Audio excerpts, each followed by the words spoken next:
Dá mais um minutinho aqui para ver se alguém mais chega, mais entra na nossa aula.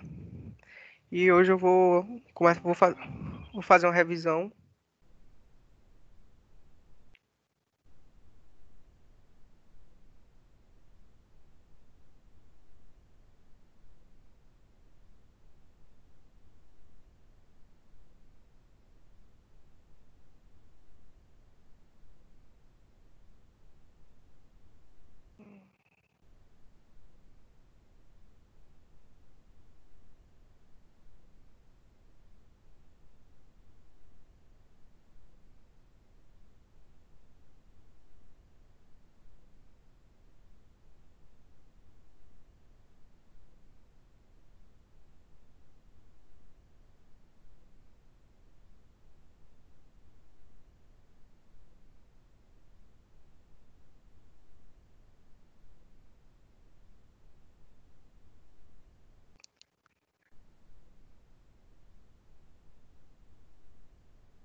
Mais alguém?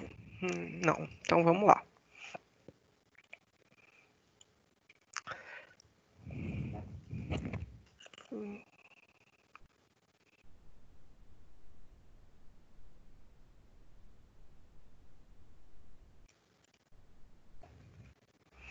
Então vamos lá, pessoal, para mais uma aula de Química e Ciência dos Materiais.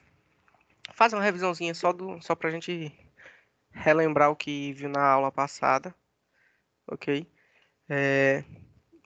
Bom, na aula passada a gente acho que foi a aula que a gente viu bastante coisas, né?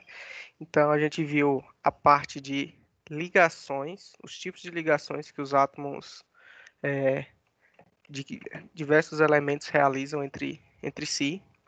Então a gente viu as ligações iônicas, né? As ligações covalentes e as ligações metálicas. Bom, nas ligações iônicas, deixa eu ver se eu puxo aqui a caneta. Pronto. Nesse tipo de ligação iônica, ela sempre vai acontecer quando eu tenho algum elemento que tem a tendência de ceder elétrons e o outro elemento que tem a tendência de receber elétrons. Então, esse tipo de ligação ocorre entre metais. Por quê?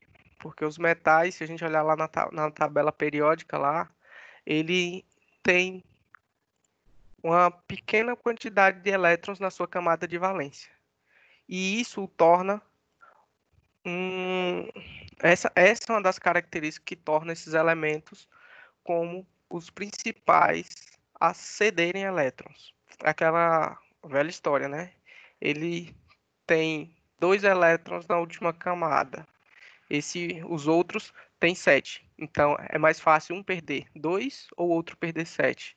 Então, por conta disso, eles geralmente têm poucos elétrons na camada de valência dele.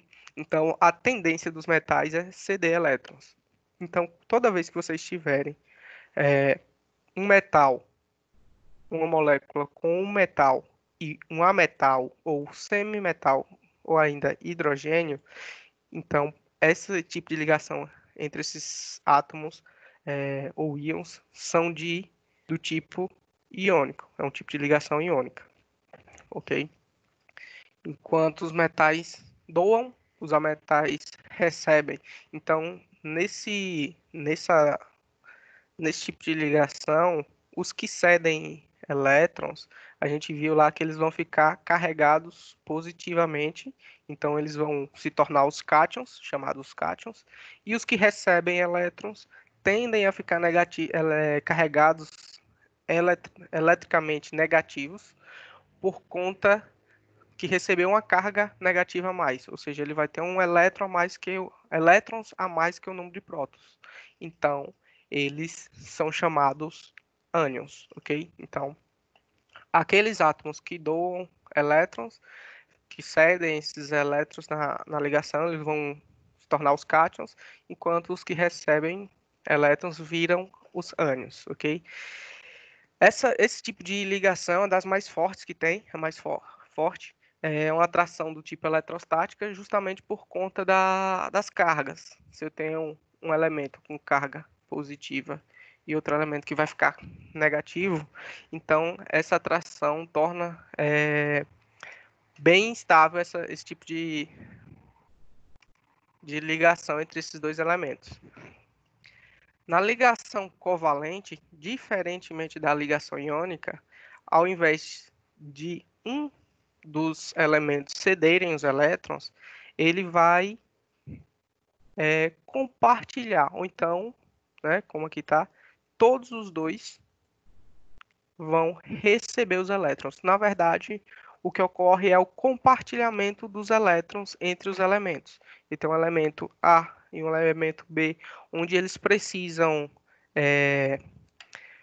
ter aquela configuração que siga a lei do octeto, que são 8 elétrons na última camada, né, na camada de valência, ou para alguns elementos a gente viu que segue a regra do dueto, que são 2, mas na grande maioria o que prevalece é a regra do octeto, ou seja, eu tenho que ter 8 elétrons na camada de valência do meu átomo, ok? Então, como eles possuem, diferentemente dos metais, que os metais têm poucos elétrons nessa camada de valência, eles têm muitos. Então, vamos pegar aqui, por exemplo, o hidrogênio, com exceção do hidrogênio, que ele só vai ter um, né? Mas só que ele vai seguir a regra do dueto, né?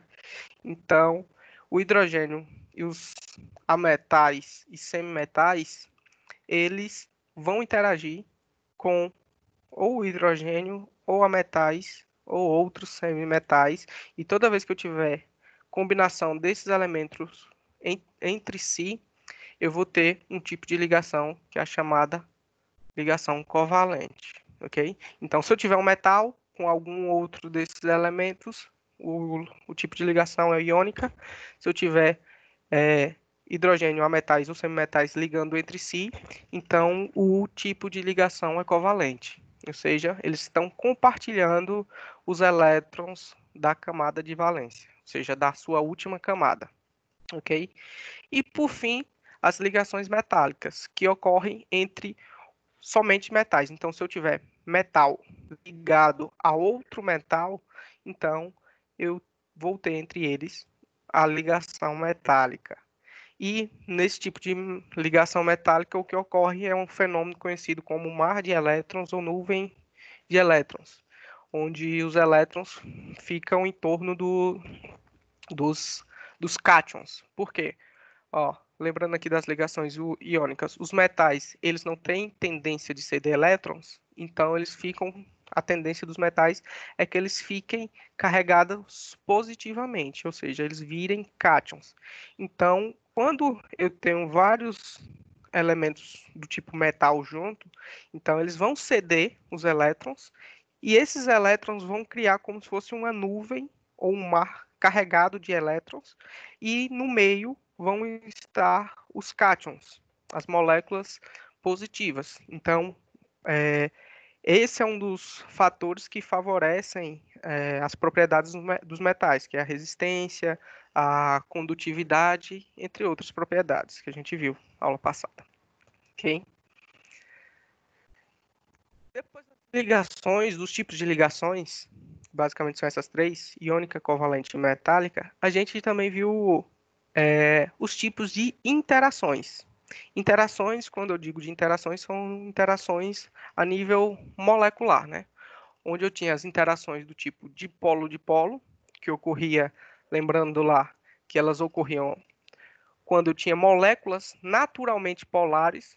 Que são isso? São aquelas moléculas, né, que a gente viu que elas possuem, pela sua característica, uma parte dela positiva e a outra negativa, ou seja, ela tem polos.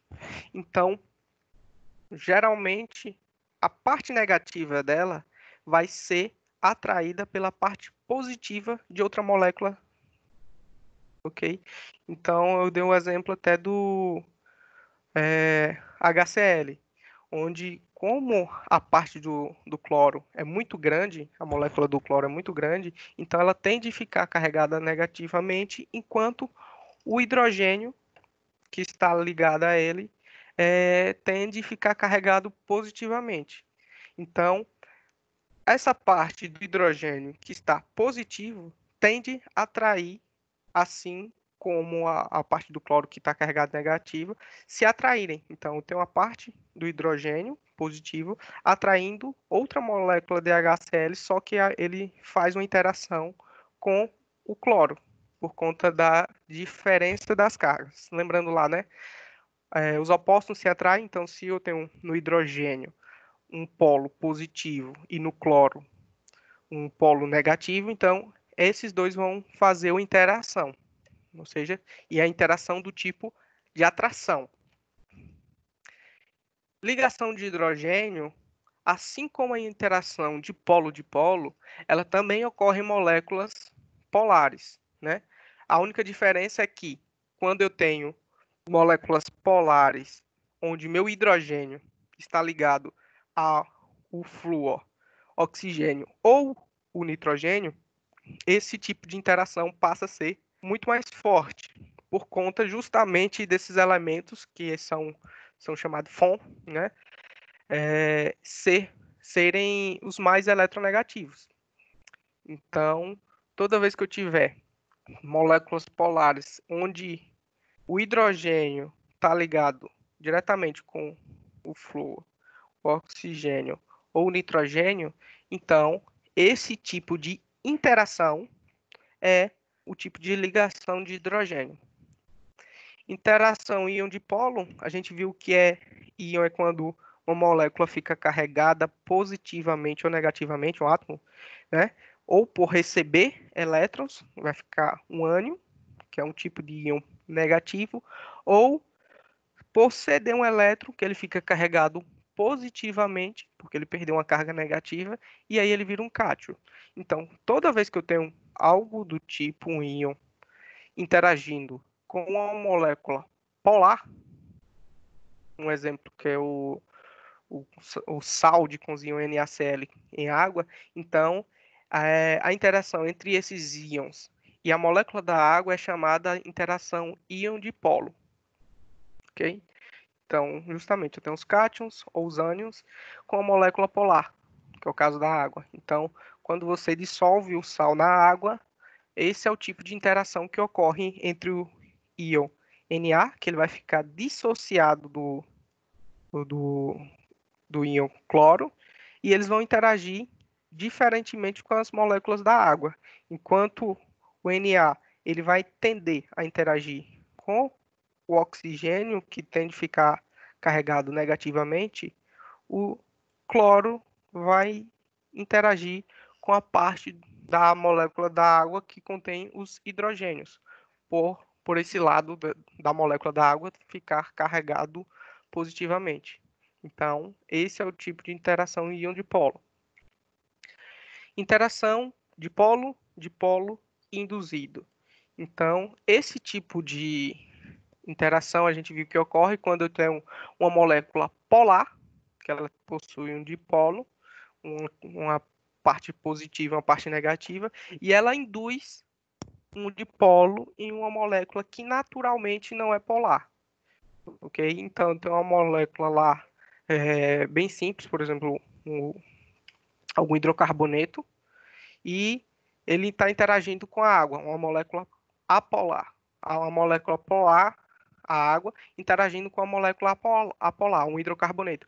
Então, a água, por ter esses polos, ela induz que a molécula que naturalmente ela não possui polos, ou seja, a molécula apolar é uma molécula que não tem nenhuma parte negativa, nem uma parte positiva, ela é neutra. Só que ela, ao se aproximar de uma molécula de água, por conta da interação de polo induzido, essa interação da água com essa molécula começa a induzir a formação de polo em uma molécula que antes não possuía polo. E a interação de London, que é quando eu tenho duas moléculas apolares e quando elas se aproximam, essas moléculas começam a deformar a sua nuvem eletrônica, né, a parte da nuvem eletrônica, e assim começa a fazer dipolo induzido em ambas as moléculas, ok? Então, só revisando essa parte que é importante. O pessoal está falando aqui no grupo.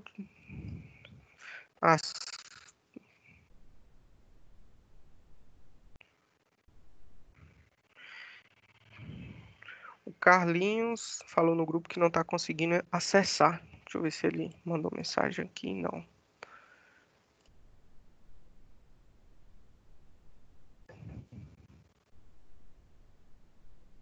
Vou encaminhar novamente o link.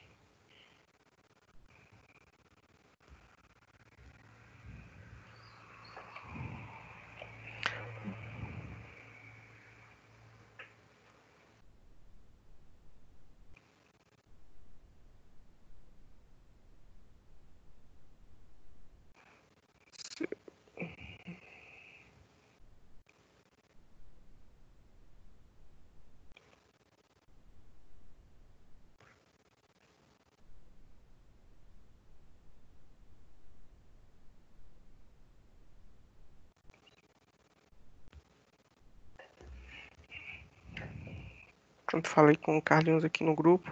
Vamos voltar.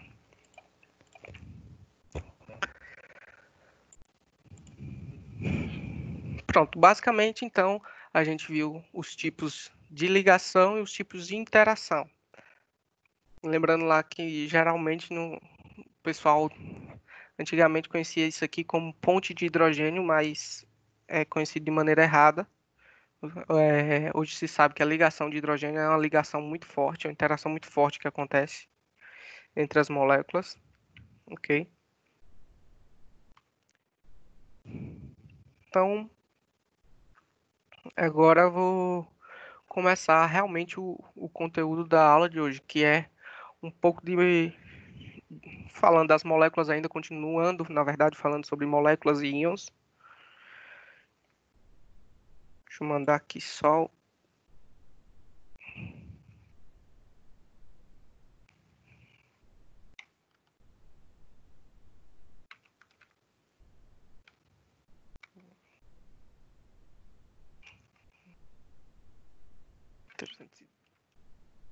Dez.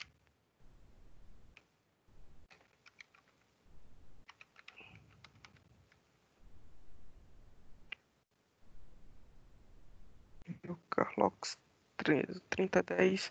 Só um minuto, pessoal, para enviar o convite, porque o Carlos disse que não está conseguindo acessar a nossa aula. Eu vou mandar aqui para ele.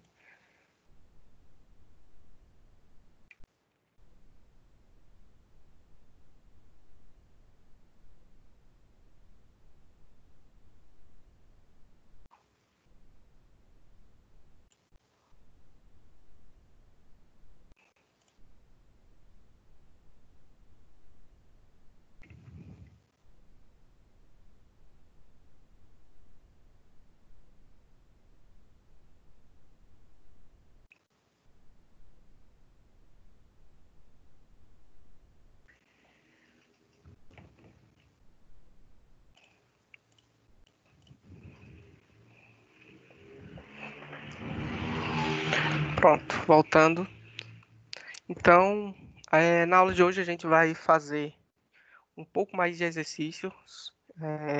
A quantidade de teoria dessa aula é bem reduzida, ok? Então,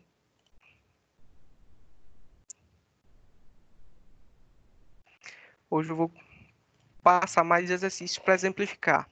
Para falar de um tipo de unidade que é bastante utilizado na química, né, de modo geral, que é o mol. Né? Eu acho que todo mundo já ouviu falar nessa unidade, e eu vou explicar um pouquinho sobre ela hoje.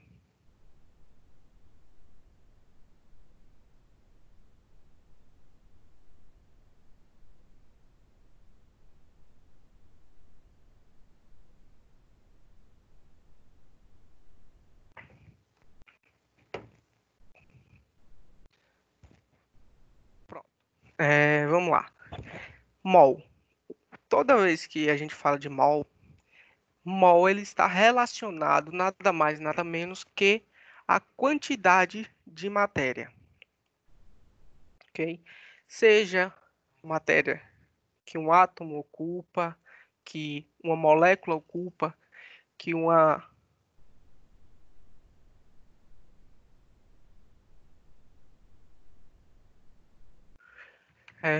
conjunto de moléculas ocupa, ou mesmo uma matéria maior, mais macroscópica, né? Uma rocha, por exemplo. Então, mol ele pode ser relacionado à quantidade de matéria, seja a nível de um átomo, de uma molécula, ou até de um material maior, ok? Então, toda vez que a gente falar de mol, a gente está se referindo à quantidade de matéria, que nada mais, nada menos é que um corpo, né, que ocupa um local no espaço. Então, isso é a matéria e a gente pode utilizar, principalmente em química, a gente utiliza bastante essa ferramenta. Então, como se começou isso, né? Então, o Avogadro, que é esse cara, esse francês, na verdade o nome dele é bem extenso, né? Lorenzo Romano Amedeo Carlo Avogadro. Ele propôs que um mol de átomos, moléculas ou íons corresponde a 6,022 vezes 10 elevado a 23 átomos, moléculas ou íons, ok? Então, o que significa isso? Que um mol de átomos, ele tem 6,022 vezes 10 a 23 átomos. Se eu pegar um mol de uma molécula, que ela é composta por vários átomos, também um mol vai conter 6,022 vezes 10 a 23 moléculas. E assim sucessivamente. E esse número que ele propôs ficou conhecido como constante de Avogadro, que é justamente essa numeração, que é a quantidade de elementos que eu tenho por mol. Por que elementos? Porque pode ser desde átomos, moléculas ou até mesmo íons. Então, toda vez que eu tiver esse número de elementos, equivale a um mol de alguma coisa. Vamos lá, para um exemplo aqui. Ó.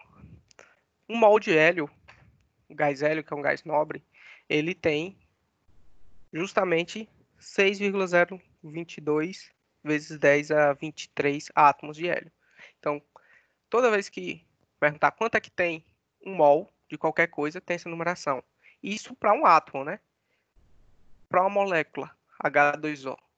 H2O a gente sabe que ele tem dois átomos de hidrogênio e um de oxigênio. E um mol de água contém também esse número, só que agora não mais de átomos, né? De moléculas de água. Então, toda vez que eu tiver essa quantidade de moléculas, eu tenho um mol de água. Uma forma bem simples de entender. Se você quer, você tem, vamos lá, umas canetas. Você comprou uma caixa de caneta.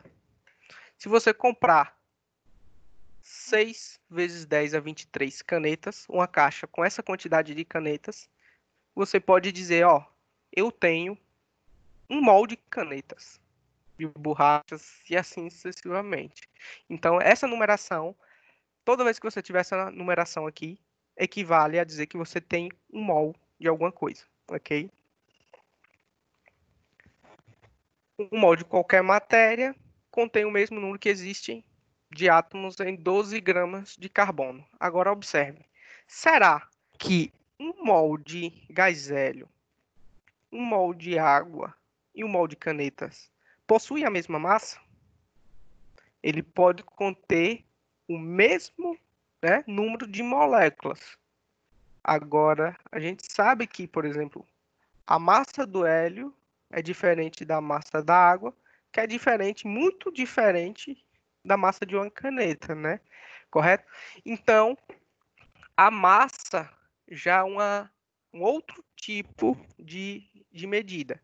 E essa massa aqui em gramas, como foi dado, ele vai depender do tipo de material que você tem. No caso aqui, o meu peso de um mol de hélio vai depender do quê? Da massa do hélio. Um mol de água, ele também vai ter uma massa que vai depender do peso do hidrogênio, né? E do oxigênio, que são os elementos que formam a água. E da caneta também vai ter um peso específico para cada um. Nesse exemplo, ele fala que o mol de qualquer matéria contém o mesmo número que existe em 12 gramas de carbono. Por que 12 gramas de carbono? Se a gente vai ver que um mol de carbono tem 12 gramas. Ou seja, se você pegar 12 gramas de carbono 12 e pesar 12 gramas em um becker lá no nosso laboratório, então você pesou 12 gramas, essas 12 gramas de carbono equivale a um mol, ok? Ó, como eu disse, né, a massa de um mol de cada elemento vai depender do quê? Do peso individual de cada elemento. Quando é um elemento só, como no caso o hélio, então vai depender somente do elemento hélio. Agora, quando você tem várias moléculas, vários átomos que constituem, na verdade, uma molécula, desculpa, então esse peso dessa molécula vai depender do peso da contribuição de massa individual de cada um, ok? Agora, uma relação tem que ser clara, é que um mol tem que ter 6,022 vezes 10 a 23 elementos, e eu vou chamar uma propriedade, né, que é a massa molar. Que essa massa molar a gente vai calcular com base de cada elemento, na individualidade de cada elemento. Aqui, ó. Justamente o elemento lá do carbono 12. Carbono 12, só para relembrar lá das primeiras aulas, é que tem 12 prótons, né? E 12 nêutrons. Então, o número de nêutrons para o carbono 12, lembrando lá, ele não... que a gente viu os isótopos, né? Eu tenho carbono 11, 12, 13, 14, isso dependendo da quantidade de nêutrons. Então, esse aqui é um carbono onde o número de nêutrons é igual ao número de prótons, então carbono 12. Então, aqui pergunta, qual a massa de um mol de carbono 12? Como é que eu faço para achar essa massa? Ou seja, eu estou relacionando mol com massa. Massa, geralmente, a gente tem unidade de gramas, quilograma, né? Tonelada. Então, a gente vai observar na tabela periódica, nossa amiga tabela periódica. Ó. Nosso carbono aqui, ele tem uma massa, eu vou focar só num dígito aqui, depois da vírgula. Então, como é 12.0, eu vou eliminar esses aqui, arredondar, na verdade, para que não precise em todo o cálculo usar todos esses números aqui. Então, 12.0. Então, a massa atômica do carbono vai nos ser útil para fazer esses tipos de cálculo. Então, lembrando lá que a unidade de massa atômica é 12 unidades de massa atômica, correto? Então, a gente vai pegar essa numeração, o 12, né? E, como a numeração dela é 12, a gente sabe que vai ter 6,022 vezes 10 a 23 átomos. Então, esse número aqui vai ser convertido em grama. Ah, professor, mas aqui na tabela a massa não é 12? Sim, é 12 e vai ser convertido em gramas. Agora, por quê? Porque aqui eu tenho uma diferença dessa unidade daqui, quando eu levo para gramas, é que um carbono né? Eu estou fazendo a massa atômica de um átomo de carbono. Qual a massa atômica de um átomo de carbono? 12 unidades de massa atômica, ok? Então, quando eu falo de um carbono só, eu tenho 12 unidades de massa atômica. Agora, quando eu tenho 6,022 vezes 10 a 23 átomos que possuem essa massa juntos, né, cada um deles, então, quando eu tenho esse aglomerado de átomos com essa massa atômica, eu posso converter isso aqui para gramas, ok? Então, significa que eu tenho essa quantidade de átomos, que cada átomo tem um peso atômico de 12 unidades de massa atômica, e quando eu junto essa quantidade de átomos, o meu peso vai ser equivalente, né, em número, a o da minha massa atômica. O que vai mudar só é a unidade, que para um átomo eu tenho 12, para esse conjunto de átomos eu vou ter gramas. Ok, pessoal? Agora, quando eu tenho uma molécula, nesse caso aqui, eu tinha só um átomo de carbono, né?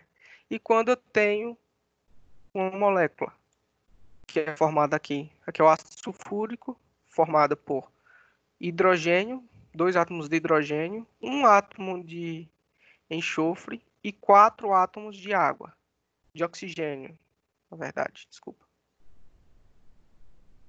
Que é o H2SO4, chamado ácido sulfúrico. Como é que eu calculo a massa disso aqui?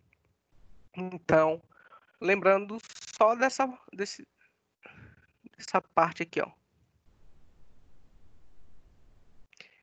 que vai depender do peso individual de cada elemento. Então, aqui eu vou ter que verificar o peso do hidrogênio, verificar o peso, a massa do enxofre e da água. Vamos lá fazer esse exemplo. Então, aqui está o elemento, então ele é formado por hidrogênio, enxofre e oxigênio.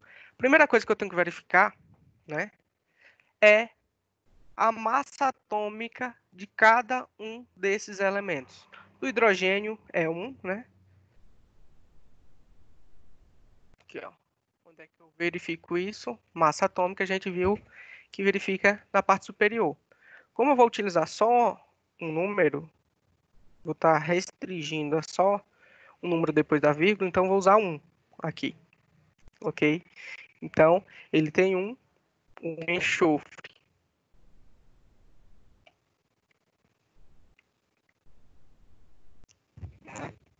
Enxofre 32. E o oxigênio, que está aqui bem pertinho, ó, 15,99. Vai arredondar para 16, ok? Então,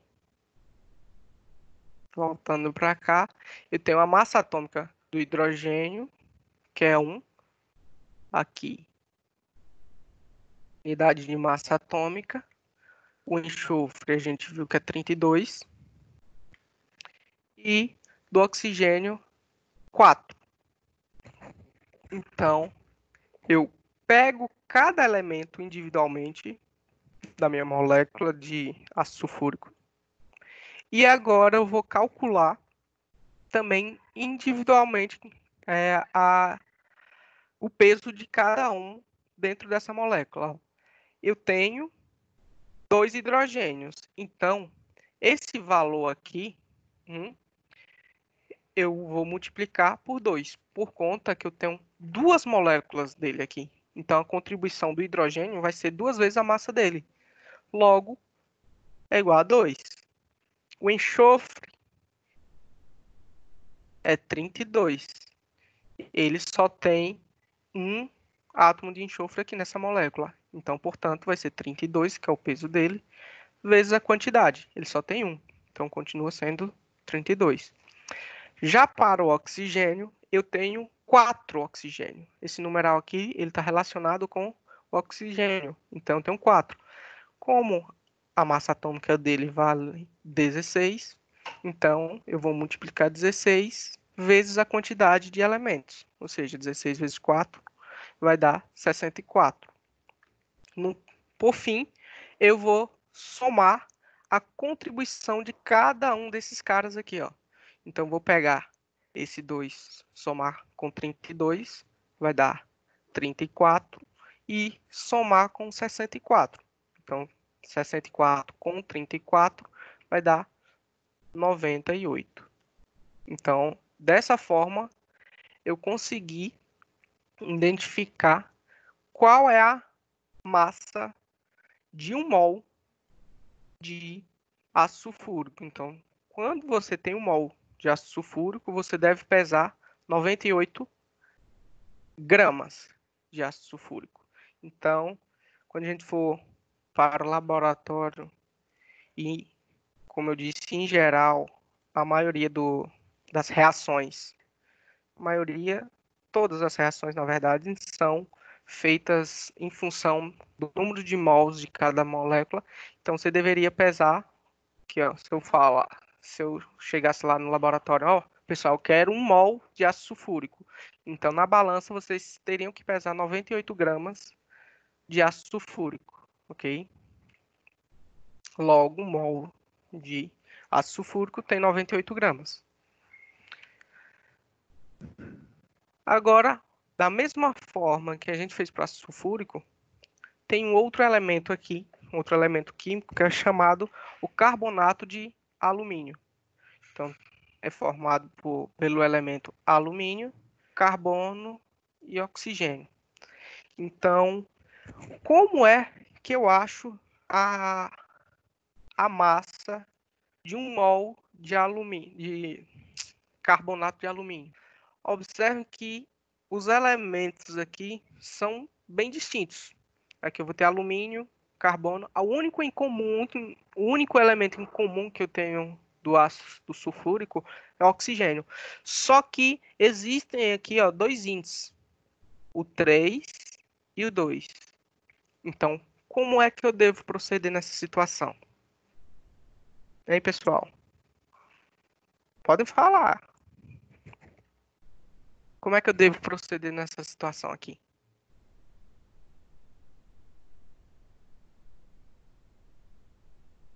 Júlia, Eduardo, Renato. Como é que eu faço nesse caso?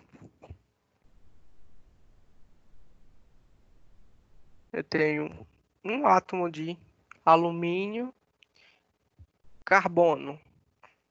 Eu tenho que verificar quantos átomos de carbono, quantos de oxigênio, quantos de alumínio eu tenho nessa molécula.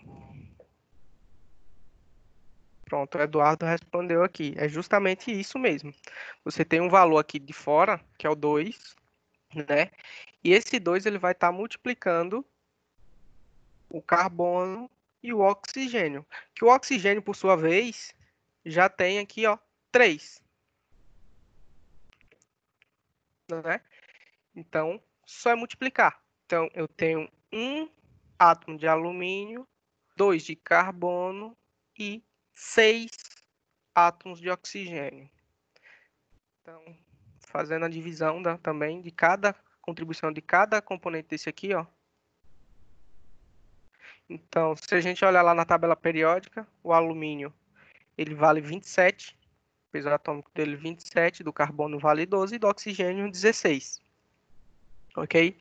Então, vou fazer a mesma distribuição. Só que agora, para o alumínio, eu só tenho um elemento, né? Um átomo de alumínio. Então, vai ser o peso dele vezes a quantidade, portanto, 27. Para o carbono, eu tenho 2. O 2 vem justamente desse índice aqui. Isso aqui tudo não está entre parênteses, então é como o Eduardo falou. Você vai multiplicar esse índice aqui, ó, por ele. Então, vou ter 2 átomos de carbono, que cada carbono tem uma massa equivalente, né, a 12. Então, portanto, 24. Do oxigênio, eu vou ter 3 aqui dentro com 2 fora. Então, vou multiplicar esse 16, que é o peso atômico dele, por 3 e depois por 2, que vai me dar 96, 24 do carbono e 27 do alumínio. Então, para o carbonato de alumínio, ó, um carbonato de alumínio, em 1 mol de carbonato de alumínio, você tem 27 gramas de alumínio, 24 gramas de carbono e 96 gramas de oxigênio. Então, quando vocês pegarem essa 1 mol, né, somar tudo aqui, 27, 24 e 96, vai dar 147 gramas. Então, 147 gramas é a massa que 1 mol do carbonato de alumínio possui. Então, se fosse agora para a gente fazer uma reação química onde necessitasse de 1 mol desse elemento, vocês deveriam pesar não mais as 98 gramas, mas agora sim 147 gramas. E nessas 147 gramas, 27 gramas seria só de alumínio, 24 gramas de carbono e oxigênio 96. Entenderam? Então, cada elemento desse aqui contribui na formação da massa.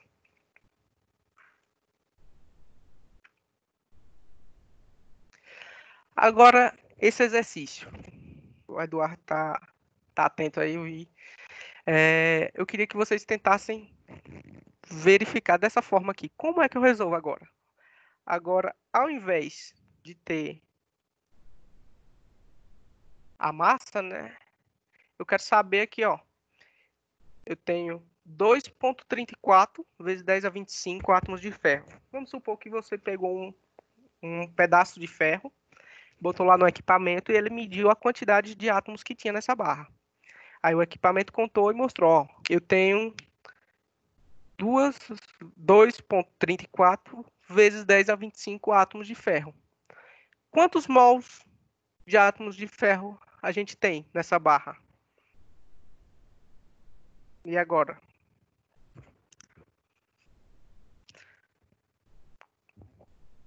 Se eu tenho isso aqui de átomos, isso aqui equivale a quantos mols? A gente fez um processo. Agora, se eu tenho o número de átomos, como é que eu acho a quantidade de mol? A gente estava convertendo antes, né? Um mol achando quanto vale de um mol de um elemento em gramas. Agora, se você pudesse contar o número de átomos, como é que a gente calcularia esse número de mols?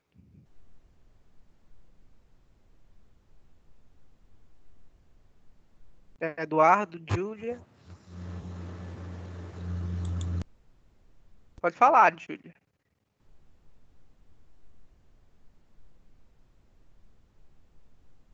Não faço a mínima ideia, Eduardo.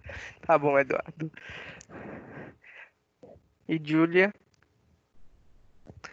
Vocês lembram lá daquela constante de Avogadro que dizia que um mol de qualquer coisa tinha que ter 6,022 vezes 10 elevado a 23, né?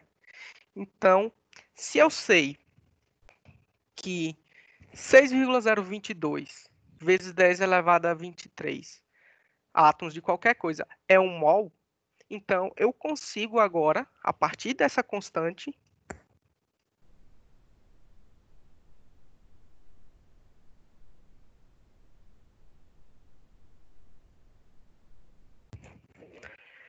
pronto, então aqui tá ok, Júlia. Pronto, então assim, a partir desse número dessa constante de Avogadro, eu consigo quantificar quantos mols eu possuo aqui. Ó, eu sei que um mol de ferro, ou de qualquer material, outro material, ele possui 6 vezes 0 a 22, vezes 10 a 23 átomos, ok? Então, se eu tenho essa numeração aqui, para um mol, é só fazer uma que a gente chama de regrinha de 3, né? Bem complexa o cálculo, onde eu tenho 6,022 vezes 10 a 23. Isso aqui equivale a um mol de qualquer coisa. No caso, a gente tem ferro, que temos 2,34 vezes 10 a 25 átomos. Então, aqui eu tenho essa quantidade de átomos e eu quero saber justamente a quantidade de mols que eu tenho. Então, aqui só é multiplicar os inversos, né? Então, vou multiplicar esse essa numeração, 6,022 vezes 10 a 23, por x mol, e esse número que a gente tem de átomos, a quantidade de número de átomos, por 1 mol.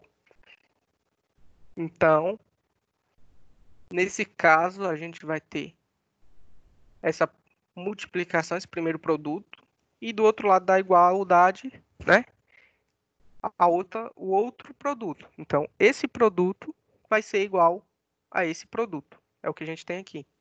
Ok? Como esse valor está multiplicando, ele vai passar para o outro lado da igualdade, ó, dividindo. Né? Na matemática lá, quando a gente tem uma operação aqui de multiplicação, ele passa do outro lado da igualdade com uma operação inversa, né? Se fosse soma, passaria subtraindo. Como é produto, eu vou passar dividindo. Então, eu vou encontrar essa relação, que o número de mols que vai ter nessa quantidade de átomos, 2,34 vezes 10 a 25, aqui está elevado, esse número aqui está elevado, vai ser equivalente a 38,86 mols. Ok? Então, se por acaso esse equipamento lhe desse essa informação, através da contazinha básica, regra de 3, você conseguia identificar a quantidade de mols de ferro que você teria nessa barra. Ok?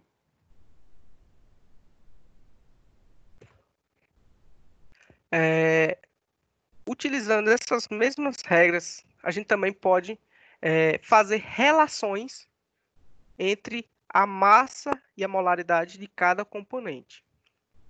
Ó, um exemplo bem simples, onde a gente tem a formação do gás metano.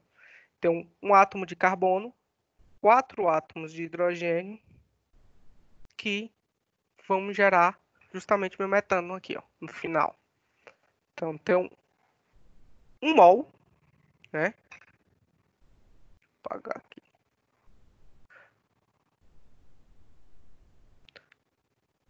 Aqui eu vou ter um mol de carbono reagindo com 4 átomos de hidrogênio para me gerar o meu metano.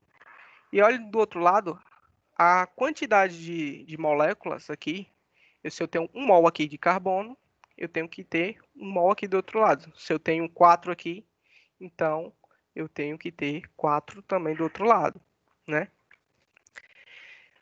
A relação a gente pode ter que a gente pode ter entre os componentes que geram essa molécula, que é o carbono e o hidrogênio, a gente vai ter a seguinte, ó, eu tenho 6,022 vezes 10 a 23 moléculas de carbono, né? Por quê? Porque eu tenho um mol, né? Eu tenho um mol de carbono, então um mol não equivale a constante de Avogadro, correto? Agora, para o hidrogênio, eu tenho 4 mols.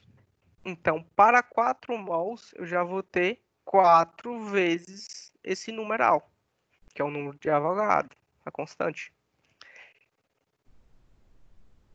Agora, observem, eu vou ter 6,022 vezes 10 a 23. Vou somar com 4 vezes 6,022 vezes 10 a 23.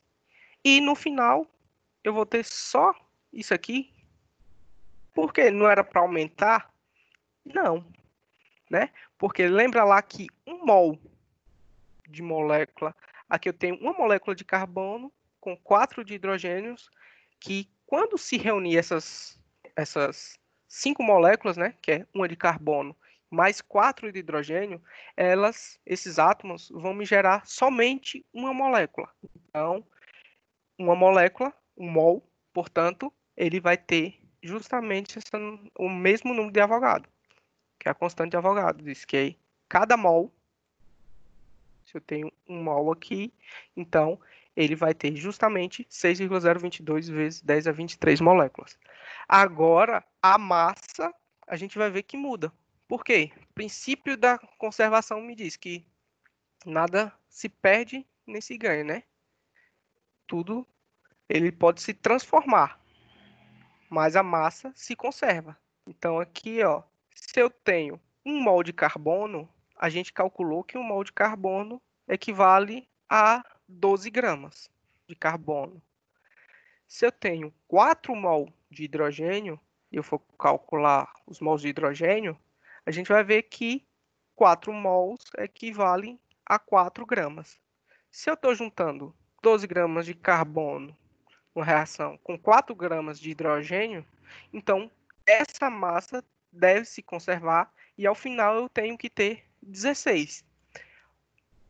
Então, um mol de moléculas de metano, se você pegar o gás metano e pesar, né, um mol, vai dar 16 gramas. Justamente a soma da contribuição de cada um deles. E aí a relação, a gente tem que um mol de carbono, eu necessito de um mol de carbono, né, por mol de metano. Então, para me gerar um mol de metano aqui, que foi o meu produto, eu necessito de um mol de carbono. Da mesma forma que eu vou precisar agora de 4 mols de hidrogênio para gerar um mol de metano. Então, eu necessito, para gerar um mol de metano, veja só, que eu preciso de um mol de carbono e 4 mols de hidrogênio. Se for relacionar agora em questão de massa, a primeira relação aqui a gente tem em mol. Eu também posso relacionar isso em massa. Dessa mesma forma, eu sei que um mol de carbono ele tem 12 gramas. Então, eu tenho 12 gramas de carbono a cada 16 gramas de metano. Então, se você pesar lá, ó, conseguir pesar o gás metano, colocar no balãozinho, excluir a massa do balão e considerar somente a massa do gás metano, então, a cada 16 gramas, você sabe que tem 12 gramas de carbono. E dessas 16 gramas, 4 gramas é de hidrogênio, ok? E a última relação que a gente pode fazer é em percentual, né? Posso fazer a relação de mols, molaridade, né? De massa em gramas e o percentual. Como é que eu acho o percentual? Se eu pegar aqui, ó, 12, que é a massa do meu carbono, e dividir por 16, que é a massa total do metano, então se eu tiver 12 dividido por 16, que é a massa do elemento que eu quero, que aqui no caso é a massa do carbono dividido pela massa total do meu produto, então eu vou achar 75%. Então, 75% de metano é de átomo de carbono. Posso fazer a mesma relação também com o átomo de hidrogênio. Ó, eu tenho 4 gramas de hidrogênio. Então, se eu realizar agora 4 gramas dividido para 16, né? Isso aqui vai me dar 25%. Ok? Então, eu posso relacionar molaridade, massa e ter a relação em percentual. Ok?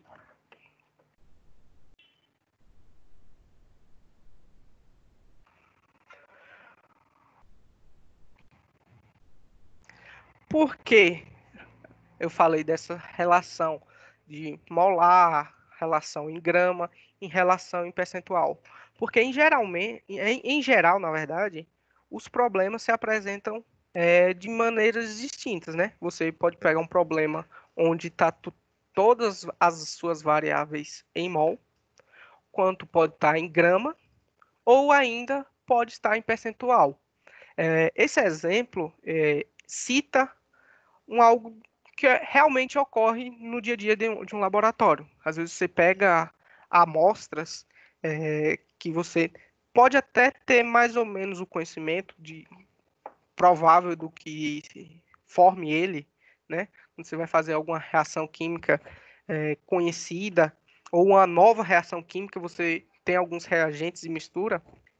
No final, você tem que caracterizar o seu produto. Geralmente é assim que se faz no laboratório. Você sintetizou um produto, uma sílica, qualquer material que seja, né? Você tem que caracterizar o material que você fez para verificar se realmente aquele produto está dentro das especificações que você quer ou para você tentar relacionar algum tipo de interação que ocorre do seu produto com outro que você queira interagir. Por exemplo, no caso da sílica, eu acho que sílica todo mundo já pegou aqueles pacotinhos que vem de sapato, né?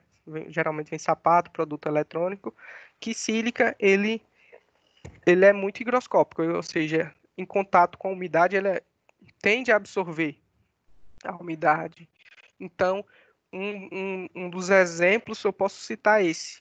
Você vai construir uma sílica e você quer que essa sílica tenha uma maior interação com a água. Porque quanto maior for a interação da sua sílica com a água, maior vai ser a quantidade de umidade que ele vai conseguir retirar do ar. Então, mas você fez uma sílica para determinar se essa sílica realmente está dentro das especificações que você quer, então você deve fazer uma caracterização dela. Então, dentro dessa caracterização, existem várias ferramentas na química, principalmente química analítica, que são utilizadas. Esse exemplo aqui eu achei bem interessante por conta do que realmente pode ser um exemplo que você acha no dia a dia dentro de um laboratório, ok? Aí, esse exemplo ele fala o seguinte: em um laboratório foi realizada a análise de espectrometria de massa de um determinado composto, ou seja, pegou-se um composto e começou a fazer a análise dele, análise molecular. Foi identificado que a massa molecular do composto é 206 gramas por mol, ou seja, botou esse componente lá, esse material no equipamento, e ele determinou, ó, cada mol dele tem 206 gramas, ou seja, 6,022 moléculas vezes 10 a 23, né, equivale a 206 gramas. Então, ele conseguiu a massa molecular e, posteriormente, ele fez uma análise elementar. Essa análise elementar busca quais elementos compõem o produto. Você colocou essa sílica lá, por exemplo, no exemplo da sílica, você colocou a sílica lá, ele vai dar os componentes que a formam: carbono, hidrogênio, oxigênio, silicatos, enfim. Já nesse exemplo, ele diz que a análise dos elementos do composto achou carbono, hidrogênio e oxigênio. Então, você fabricou um composto lá, a gente foi para o laboratório, uma suposição, né?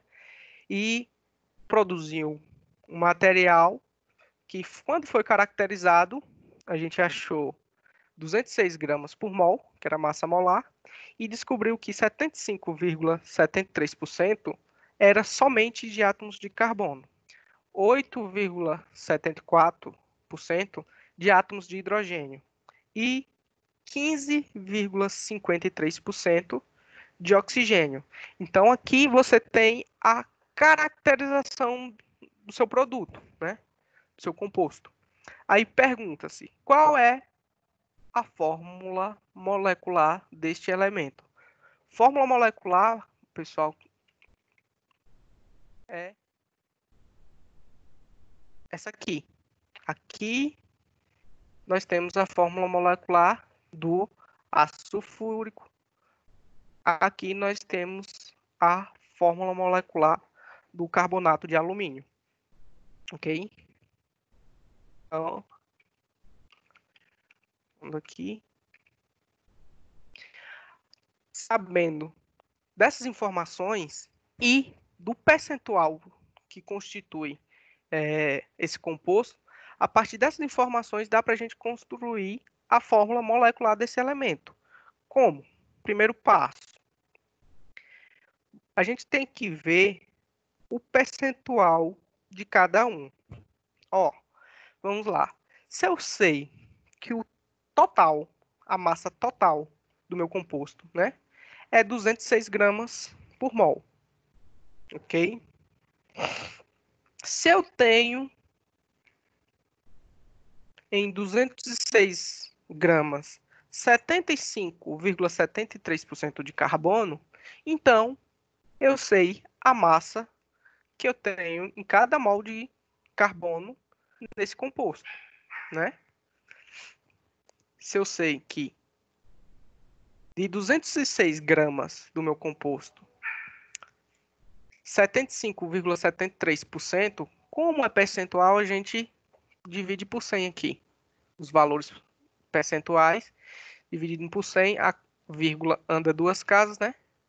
Então, vai vir para cá, 0,7573. Então, 75%, quase 76%, né, dessa massa do composto, equivale a 156 gramas de carbono, ok? Vou fazer a mesma coisa para o hidrogênio e para o oxigênio. Achar a contribuição de cada elemento na massa desse composto.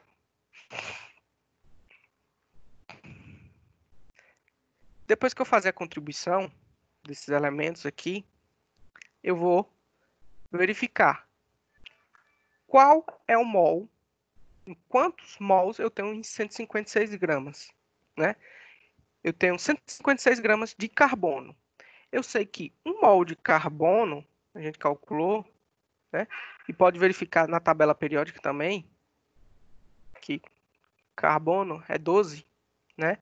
Então, cada mol de carbono eu tenho 12 gramas. Então, em cada mol de carbono eu tenho 12 gramas. Se eu tenho 156 gramas, quantos mols de carbono eu vou ter? Qual vai ser a minha fração molar aqui desse cara? Então, isso por extremos da mesma forma, regra de 3. Então, quando eu dividir aqui 156 por 12, eu vou encontrar a quantidade de mols do carbono. Ó, comecei com a massa total e com o percentual de carbono eu identifiquei a massa de carbono. Achei a massa do carbono com base na conversão de molaridade, né, que eu sei que um mol de carbono tem 12 gramas, então eu encontrei a quantidade de mols de 156 gramas. Se eu tenho um mol 12 gramas, 13 mols, a gente encontrou, que equivale a 156 gramas de carbono, ok? Então, a gente já tem mais uma informação desse composto. Para o hidrogênio, a gente vai fazer a mesma relação. Eu tenho 206 gramas, só que o percentual do hidrogênio é 8%, né? Então, é 0,0874, que é o percentual do hidrogênio nesse composto. 8% da massa de 206 gramas por mol. Então, aí eu calculando, multiplicando, vai encontrar 18 gramas. Então, nesse composto, eu tenho 156 gramas de carbono e 18 gramas de hidrogênio. Vou achar a quantidade de mols do mesmo jeito. Um mol de hidrogênio equivale a 1 grama. Se a gente pegar a tabela periódica aqui, ó, vai ser 1,00079. Pegar só o primeiro dígito, depois da vírgula, 1. Então, 1 mol equivale a 1 grama. Então, se você tiver 1 mol de hidrogênio, é a mesma coisa de você pesar 1 grama. Então, você tem 18 gramas. Então, se você tem 18 gramas, quantos mols equivalem a essas 18 gramas. Isso aqui é bem mais simples, então vai dar 18, né? Se um mol é 1 grama, 18 mols vão ser 18 gramas. Então aqui a gente achou a quantidade de mols do hidrogênio nesse composto. E no oxigênio, mesma coisa. A massa do composto vezes o percentual, que no caso do oxigênio é 15,53, a gente vai encontrar 32 gramas. A gente sabe que a massa atômica do oxigênio é 16, né? Então, 1 mol de oxigênio, ele vai ter 16 gramas. Se tiver dúvida, vocês podem ir na tabela periódica, verificar o número de cima, vai dar 15,999. Arredondando, né? Pegar só uma casa depois da vírgula, 15,9, for arredondar esse, esse segundo 9 aqui. Aqui ele vai passar a arredondar para 16. Então, 1 mol eu tenho 16. Se eu tenho 32 gramas, então eu tenho o dobro. Então, 2 mols, né? Pronto. Cheguei nessa etapa. Eu já achei a quantidade de mols só com base na massa do primeiro e o percentual de cada elemento. Eu achei a massa de cada elemento do composto, dentro do composto. Então, de 206 gramas, eu tenho 156 gramas de carbono, 18 gramas de hidrogênio e 32 gramas de oxigênio, né? Isso equivale a 13 mols de carbono, 18 mols de hidrogênio e 2 mols de oxigênio.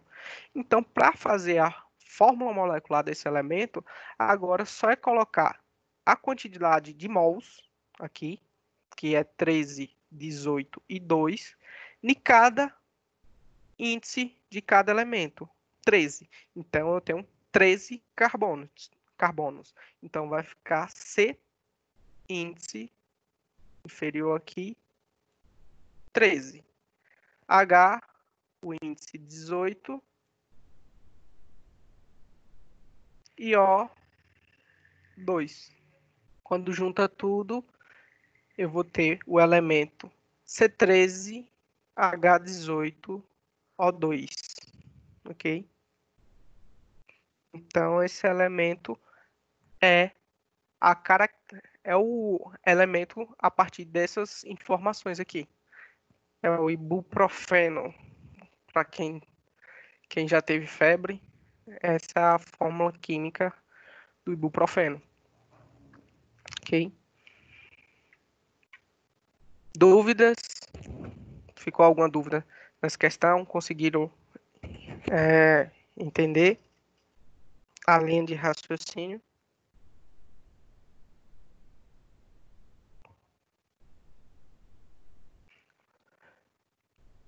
Próximo problema é um problema um pouco mais detalhado, onde a gente tem que ter cautela com algumas informações. Vocês podem ver que a aula de hoje é mais resolução de exercício, né? Então vamos lá para o problema. O segundo problema. Ó, o titânio é o nono elemento mais abundante na Terra, sendo bastante aplicado na obtenção de ligas metálicas, né, devido às suas características de leveza e resistência térmica, sendo bastante empregado principalmente na aeronáutica. Esse aqui é o processo, a reação química do processo para obtenção do titânio, a partir de minerais. Então, eu tenho a ilmetita, que é esse elemento aqui, ó, onde eu vou reagir com cloro e carbono, vai me gerar primeiro alguns produtos, onde posteriormente esse produto, onde está o meu titânio, né? Aqui tem ferro e aqui tem um titânio. Posteriormente esse produto aqui eu vou utilizar em outra reação até purificar o meu titânio, achar aqui meu titânio puro, tá vendo? Então, ele vem, o titânio ele vem da hematita. Primeiro eu tenho uma reação química, onde ele vai me gerar alguns produtos dentre esses produtos aqui, ó, eu já tirei o titânio do ferro e do oxigênio, do O3, na verdade. Então, a partir desse produto gerado, eu faço uma nova reação química para produzir o titânio. Então, aqui, vamos lá ver. Em uma indústria de processamento de titânio, como responsável pelo processo de obtenção, você precisa saber o que esperar desse processo. Ou seja, quanto de titânio puro você obtém a partir de um determinado quantia de matéria mineral. Então, se você tem a massa desse cara aqui, você tem por obrigação saber qual vai ser a massa do meu produto gerado aqui a partir da reação química, ok?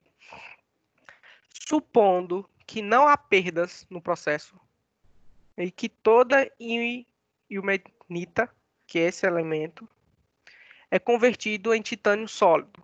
Qual é a massa do titânio obtido a partir de 345 gramas deste mineral e quanto de carbono você vai precisar nessa reação? Ok? Muita informação. Vamos lá. Só para simplificar. Eu tenho esse elemento, né? Que é a ilmenita. Ok? E esse elemento ele vai reagir com carbono primeiro para gerar um primeiro produto e depois vai vir para uma segunda reação até gerar meu titânio puro e sólido, ok? Então, se você analisando essa reação química aqui, você colocou 345 gramas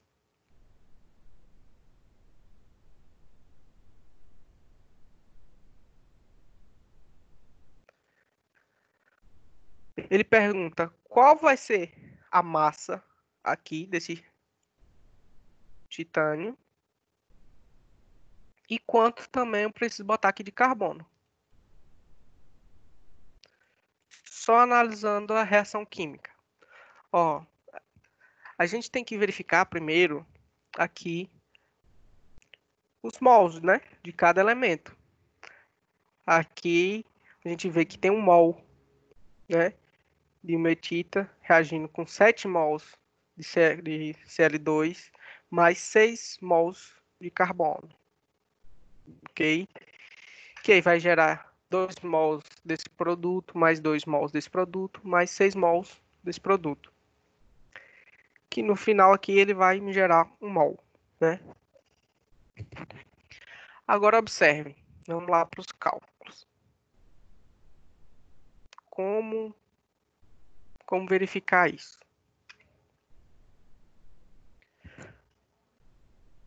Primeira coisa que a gente tem que observar é que a massa do mineral é 345 gramas, né? Correto? Então, tem 345 gramas desse mineral. Primeira coisa que eu tenho que verificar é a contribuição, né? Já que eu tenho um mol, lembrando aqui que eu tenho um mol, né? Quando não tem um índice é porque equivale a 1. Aqui é 7 de Cl2 e 6 mols de carbono. Então, eu tenho 1 mol disso aqui, desse mineral. E eu tenho 345 gramas dele. 345 gramas equivale a 1 mol disso? Então, a primeira coisa que a gente tem que fazer é verificar quantas gramas equivale 1 mol deste elemento. Ok? E esse elemento aqui, a gente pode observar que ele é formado pelo ferro, pelo titânio e por 3 moléculas de oxigênio. Então, se a gente for verificar lá na tabela periódica, ó, o ferro,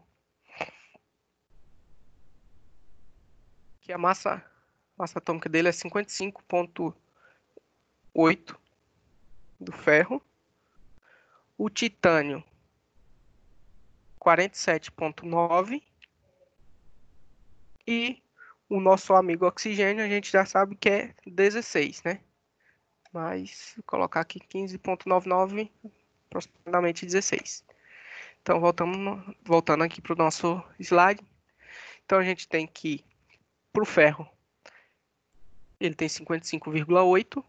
Como eu só tenho uma molécula de ferro aqui, né? Um átomo de ferro dentro dessa molécula. Então, eu sei que eu tenho em 1 mol, né? Desse elemento, almenita. Eu tenho 55,8 gramas de ferro, 47,9, também vezes 1, porque o meu índice do titânio é 1, né? O peso dele 47,9.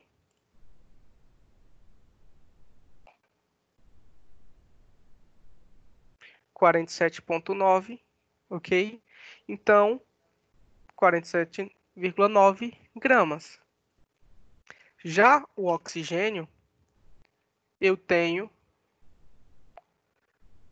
3 moléculas, que cada molécula me dá uma massa de 16. Então, eu vou pegar a quantidade de moléculas, multiplicar por 16, né? Que vai me dar 48. Então, em 1 mol de almenita, que é o FeTO3, eu vou ter, somando tudo aqui, ó, eu vou ter 151,7 gramas. Ó, e agora? Eu tenho 345 gramas desse material. Só que eu sei que 1 mol, né, tem 151,7 gramas. Então, preciso converter agora essa quantidade aqui, né, para mol. Eu não, 1 mol tem 151,7. Regra de 3, né? Então, vamos lá. Se o mol dessa substância possui 151,7 gramas, então, em 345, eu vou possuir um valor X molar, ok? Fazendo os meio por extremos aqui, ó. Vou chegar à conclusão que eu vou ter aproximadamente 2 alguma coisa, porque eu vou dividir 345 por 151.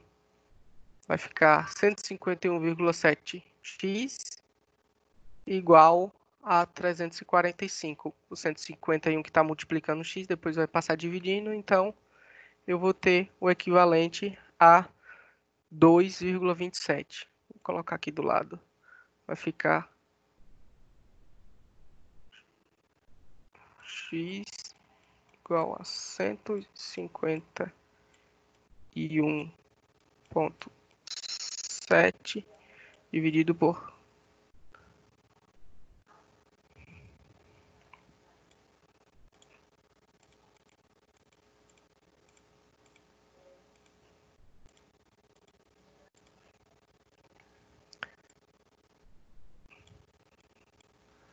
345, na verdade, dividindo por 151,7.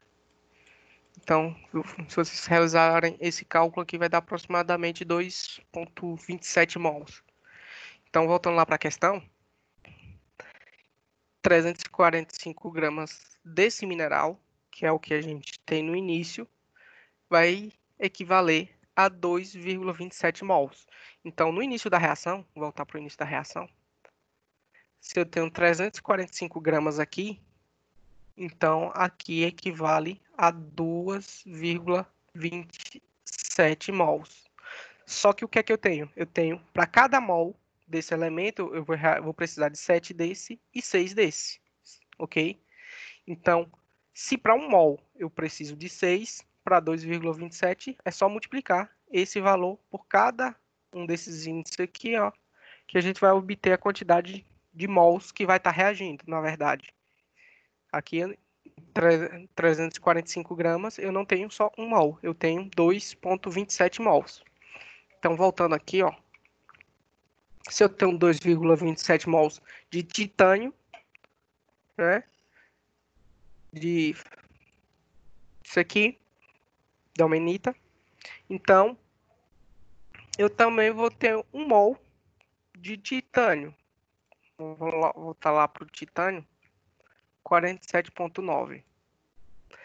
Por quê 47,9? Porque eu vou ter 2,27 mols, sendo que eu achei foi 2,27 mols desse elemento. Observe que eu tenho 1 mol aqui de ferro, né? E 1 mol de titânio na molécula, correto? Então, da mesma forma que eu vou ter 2,27 mols desse mineral, eu vou ter 2,27 mols então de ferro, significa que eu tenho 2,27 mols de titânio e 2,27 vezes 3 mols de oxigênio, por conta do índice. Então, para o titânio, eu vou calcular agora a massa molar com base no número de mols que eu achei do mineral que o compõe. Se 1 mol tem 47,29, eu tenho 2,27 mols. Aqui, ó. Então, eu vou ter o equivalente a 108,7 gramas de titânio. Então, dessas 345 gramas desse elemento, 108 gramas vão ser do meu elemento aqui, titânio. As demais estão divididas entre o ferro e as 3 moléculas de oxigênio, ok?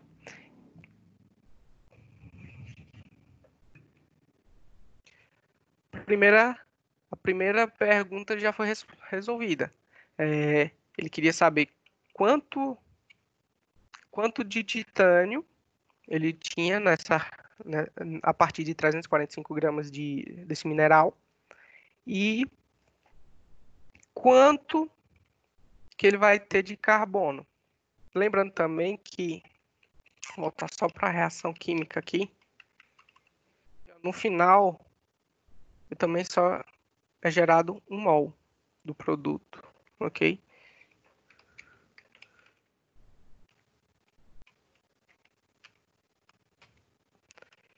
Então, quanto de carbono é utilizado? Ah, coloquei aqui a reação química, pronto. Se eu sei que agora eu tenho 2,27 mols aqui, como eu expliquei antes, aqui não vai ser só 6, né? Porque é 6 mols de carbono se eu tiver 1 mol de almenita. Só que aqui a gente calculou antes e descobriu que ele equivale a 2,27. Então, só é multiplicar o 2,27 por 6. Porque para cada mol de almetita, eu reajo com 6 mols de carbono. Logo, eu vou ter 13, vou necessitar, para aquela massa lá de 345 gramas, vou necessitar de 13,62 mols de carbono, ok?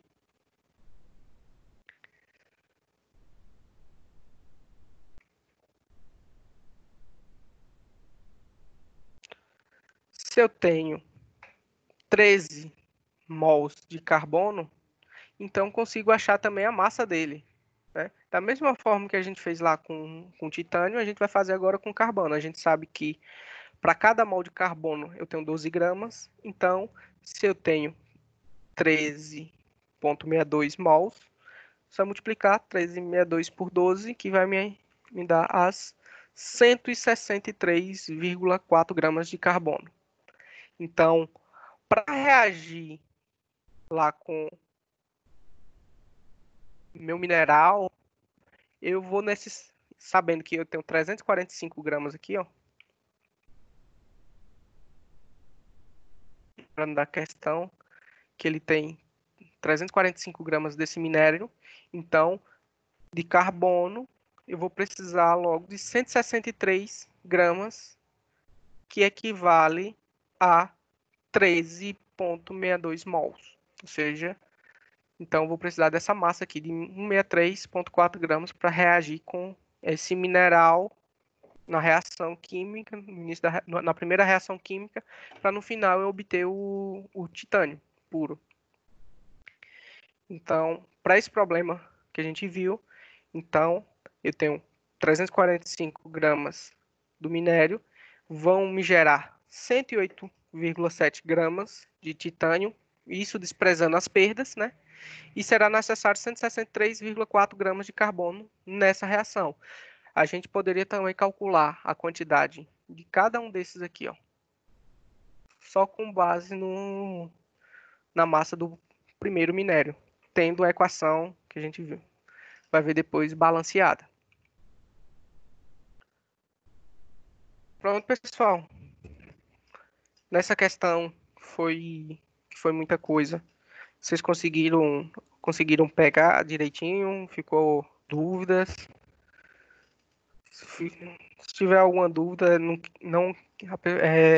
você não quiser falar por aqui pelo Teams, pode falar também no privado, ouviu?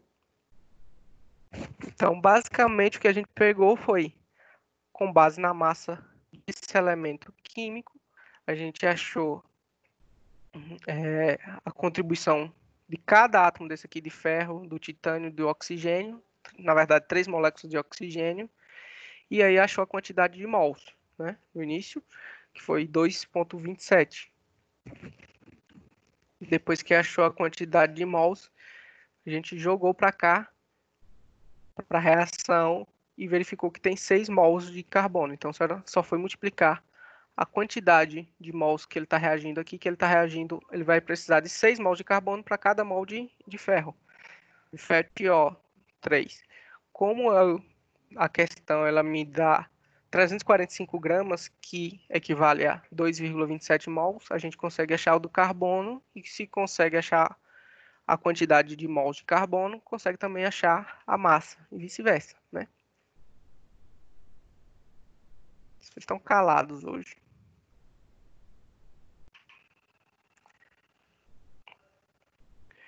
Ok? E da mesma forma das outras aulas, eu passo alguns exercíciozinhos para vocês treinarem o conteúdo que a gente viu hoje. Aqui é um exercíciozinho bem simples. Tem um que é bem parecido com o que a gente já fez aqui, que é percentual de cada elemento, 80% de carbono, 9,3% de hidrogênio, 10,7% de oxigênio, e ele tem a massa molar de 150. Aí quer saber qual a fórmula molecular do composto que é gerado. Mesma coisa que a gente fez, né, na outra questão, tente praticar nessas. E tem uma outra questão aqui que é um pouco mais trabalhada, né? Aqui eu vou explicar um pouco. Essa aqui foi bem próximo do que a gente fez aqui nessa aula, então tentem fazer também. Eu quero essas 3 questões também para a próxima semana, sexta-feira que vem, que aí eu vou encerrar toda a pontuação e eu tô vendo com o André como é que a gente vai fazer a prova de vocês. Provavelmente vai ser online.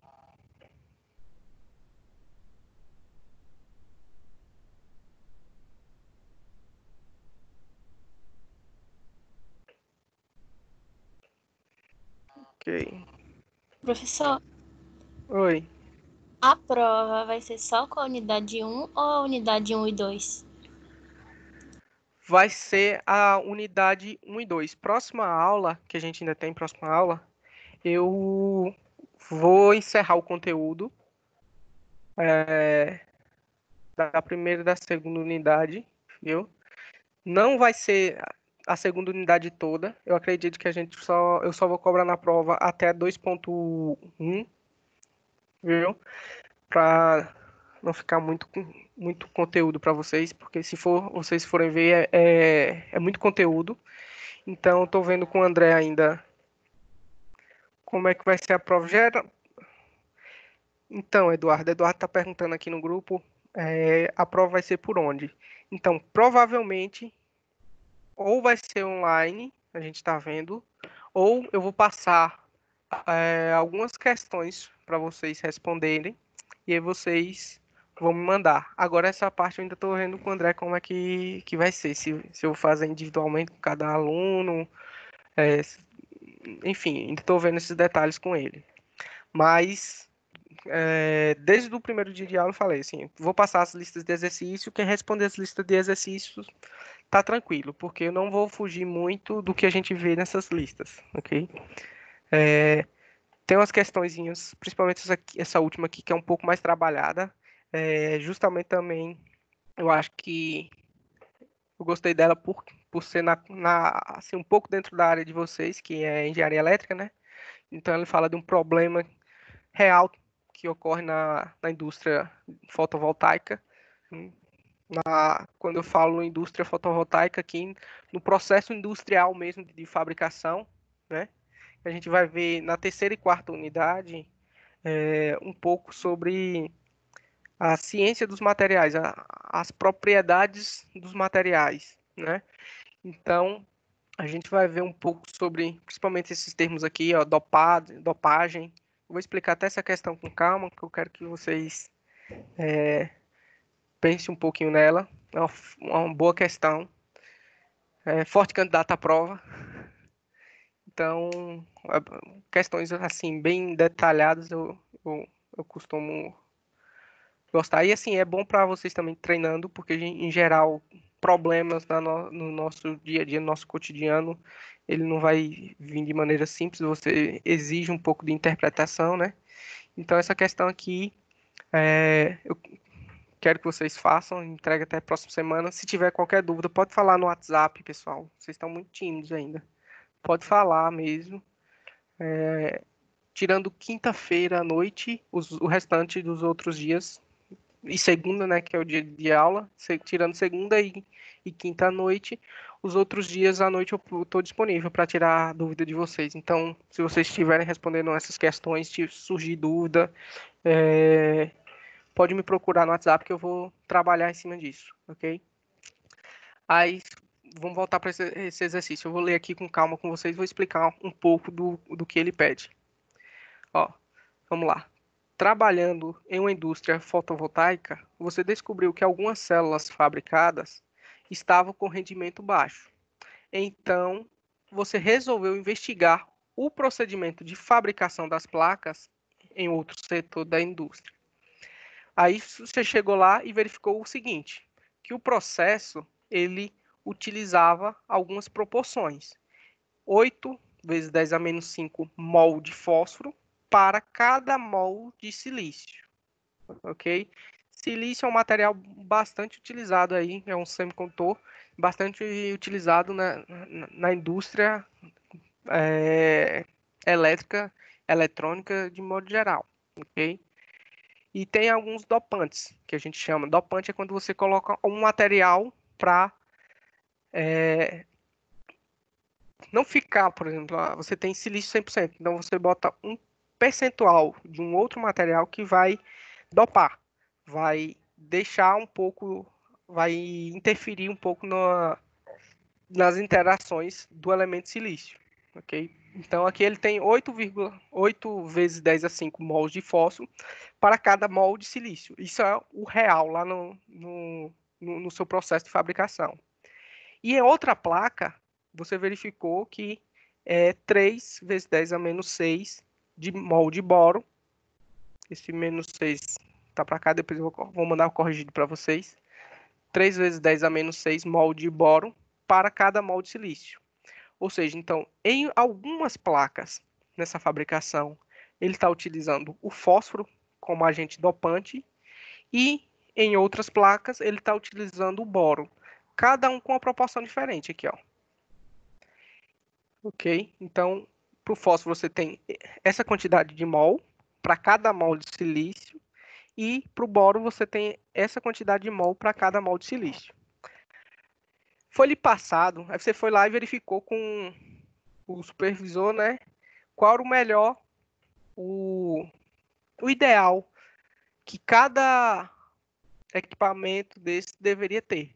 Então ele verificou lá que para essas células, para esse tipo de células fotovoltaicas, eu preciso de 1 ppm em massa de dopante no silício.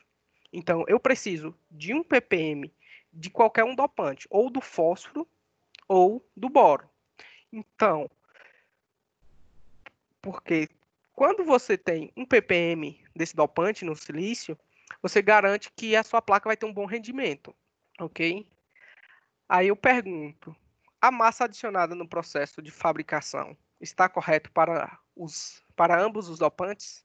Então, essa quantidade aqui, ó, ele está adicionando 8 vezes 10 a menos 5 mol de fósforo para cada mol de silício.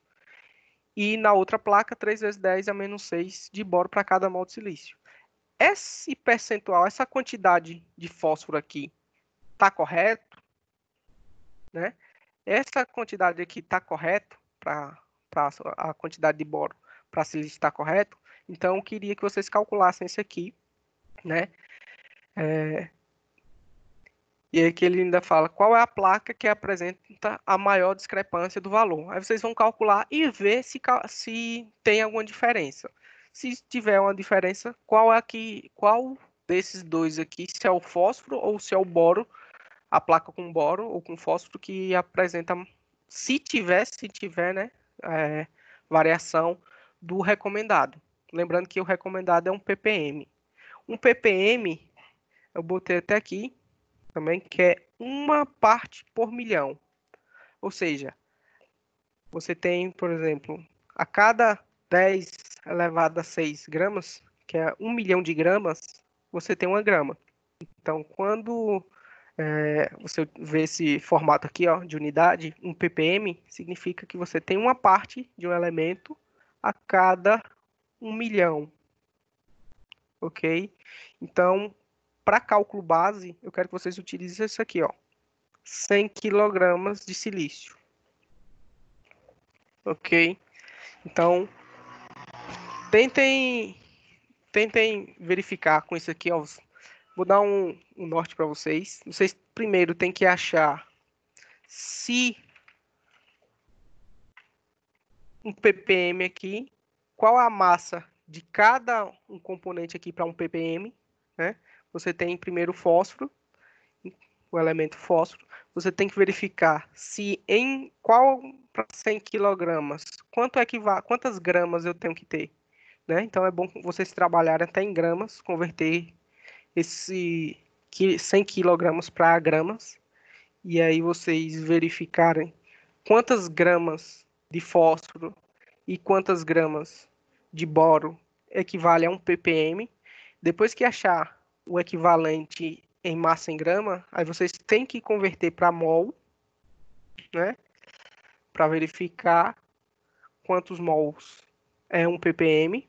E depois relacionar com silício para verificar se essa proporção aqui está correta. Essa proporção aqui, ó.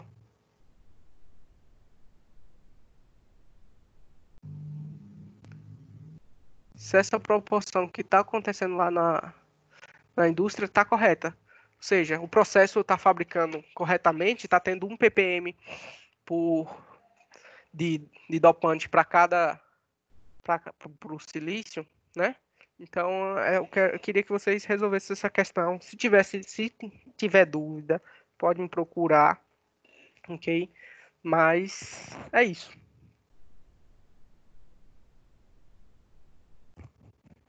Júlia, Renato, Eduardo, entenderam a questão? Eduardo falou. Entendi. Agora eu vou tentar fazer e aí eu mando pelo grupo. Pronto, pronto.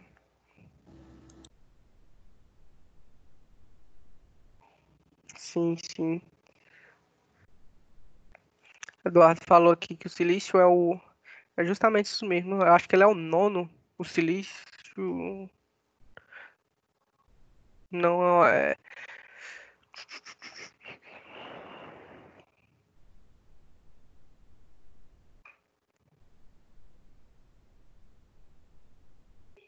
Isso mesmo, Eduardo. Você trabalha com eletrônico, né? O cara conhece.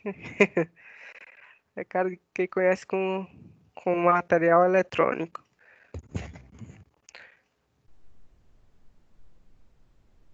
Pronto, pessoal. Então, vou deixar essas questões, vou mandar agora lá no. Vou só corrigir aqui que esse 10 a menos 6, ele não é aqui.